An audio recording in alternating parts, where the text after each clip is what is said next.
عبادت کا جو معاملہ مذہب کے اندر ہوتا ہے، اس میں سب سے پہلے مذہبی شخص ایک آبجیکٹ کو مقرر فرماتا ہے، مقرر کر لیتا ہے کہ یہ وہ چیز ہے، وہ ذات ہو، وہ مظاہر فطرت میں سے، مظاہر کائنات میں سے کوئی چیز ہو، کوئی شخصیت ہو، پتھر ہو یا کوئی بھی چیز ہو یا کچھ بھی ہو، سب سے پہلے وہ اس کو مقرر کرتا ہے کہ یہ ہے وہ چیز جس کو میں اپنا الہ تسلیم کروں گا، اس کے سامنے اپنے سر کو جھکاؤں گا، اپنا ماتھا ٹیکوں گا، کچھ رسومات وضع کرتا ہے، ان رسومات کو میں ادا کروں گا۔ تو میں نے کہا تھا نا، ان کے درمیان، ان کے مابین رشتہ کس چیز کا ہوتا ہے؟ پرستار اور پرستیدہ۔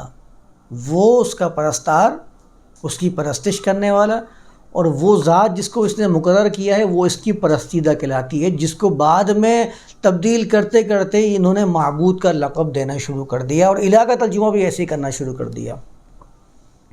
یہ بات میں نے پچھلی دفعہ رکھی تھی۔ اتنا ہی تعلق ہوتا ہے پرستار اور پرستیدہ کے اندر۔ اس نے رسومات کی ادائیگی کر لی، آپ دیکھیں 5 وقت کی نماز ہمارے یہاں ادا کر لی جاتی ہے تو اپنے آپ کو بڑا بوجھ اترا ہوا گمان کیا جاتا ہے، بہت بڑی ذمہ داری تھی جو میں نے ادا کر لی ہے۔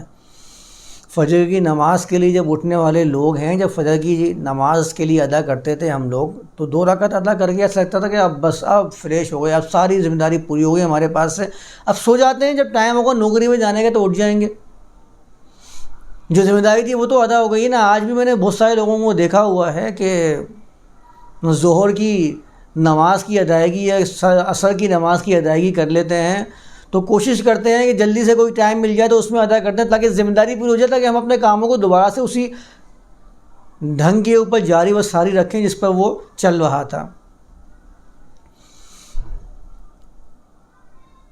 تو یہی تعلق ہوتا ہے۔ اس کے بعد جو دنیاوی معاملات ہوتے ہیں، اخلاقیات جو دنیا کے اندر پائی جاتی ہیں، وہ سب میں تقریباً برابر ہوتی ہیں۔ ہر مذہب کے اندر نیک بن جاؤ، جھوٹ نہ بولو، دھوکہ نہ کرو، فریب نہ کرو، دوسرے کے قتل نہ کرو، دوسرے کو پریشان نہ کرو، یہ ساری چیزیں تقریباً ہر مذہب کے اندر برابر ہوتی ہیں۔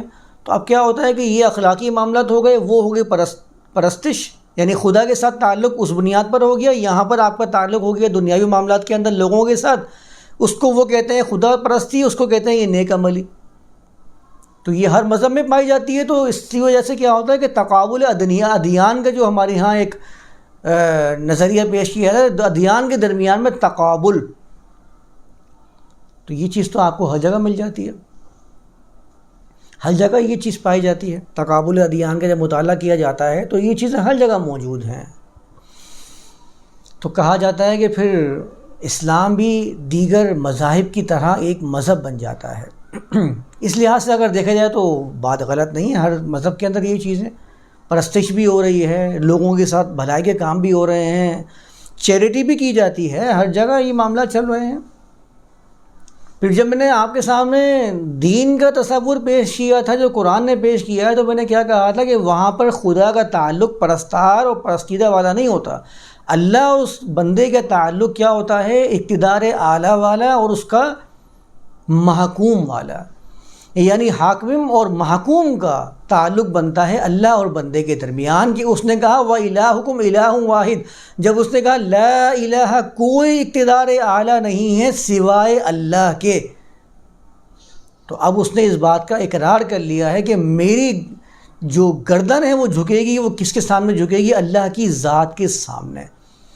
اللہ کے حکم کے مطابق مجھے اپنی زندگی کا ایک ایک حصہ گزارنا ہے، یعنی وہ میرا حاکم ہے اور میں اس کا محکوم ہوں۔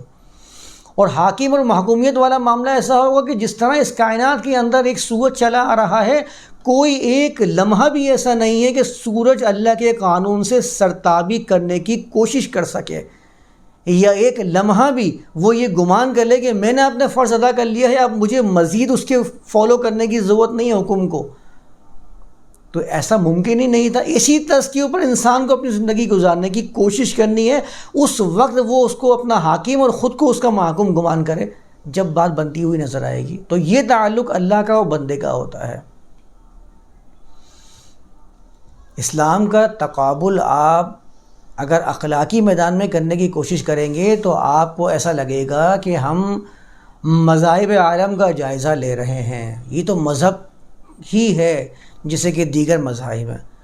آپ قرآن کا موازنہ، اسلام کا موازنہ دیگر مذاہب سے کیسے کر سکتے ہیں؟ وہ تو اخلاقی تعلیمات پر اور پرستش کی بنیاد پر قائم و دائم ہیں۔ آپ کو اگر اسلام کا تقابل کرنا ہے تو دنیا کے آئین کا، دنیا میں جو حکومتیں کامیاب سمجھی جاتی ہیں ان کے قوانین کا آپ ذرا جائزہ لیں اور تقابل کریں، اس کا تقابل کریں قرآن سے، تو آپ کو معلوم ہوگا کہ ہاں یہ ہے جو اللہ نے پیغام دیا ہے، جو اللہ نے قانون دیا ہے، اور یہ ہے وہ قانون جو لوگوں نے خود سے بنایا ہوا ہے۔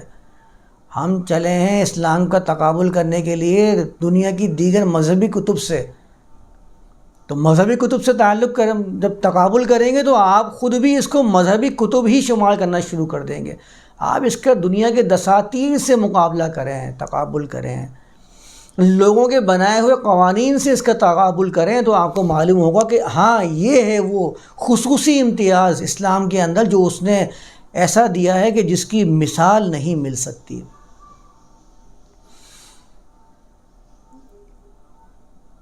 جب اصول تبدیل کر دیے، اللہ کے تعلق کو تبدیل کر دیا،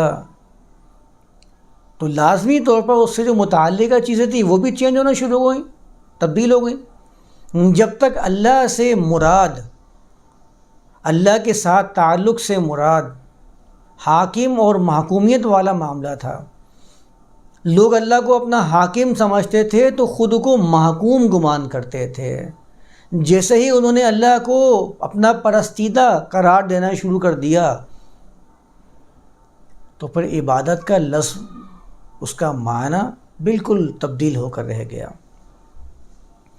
پھر عبادت سے مفہوم سمجھا جانے لگ گیا کہ اس کے سامنے چند رسومات کی ادائیگی کر لینا یہ عبادت ہوگی۔ جب تک اللہ کو حاکم مانا تھا اس وقت عبادت کا معنی تھا اپنے آپ کو سامنے والے کی محکومیت میں دے دینا، حاکمیت کے اندر اپنے آپ کو محکوم گمان کرنا شروع کر دینا۔